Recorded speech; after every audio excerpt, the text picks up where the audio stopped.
দোস্ত তোরা একটা জিনিস যা তুই কয়া পারবি? হ্যাঁ দোস্ত কুমার মাইমু এটাই কুমার পাম না, এটাই 100। এটা কত? আরে দোস্ত এটাই কুমার পাম না, এটা 200। তারপর এটা কত? এটা কত? আরে দোস্ত এটা 500। আমি যেগুলো দেখাইলাম এগুলো কানে আঙ্গুল দিয়ে কইতে পারবি? আরে দোস্ত এটা কোনো কথা বলেন? হ্যাঁ কুমার পাইমু। দোস্ত কত তোর নানির ভাতার কয়টা? 100। দোস্ত কত তোর নানি কয়জনের কাছে যায়? 200।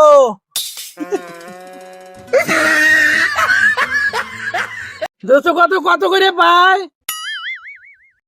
500। no. হাসি থাকবে।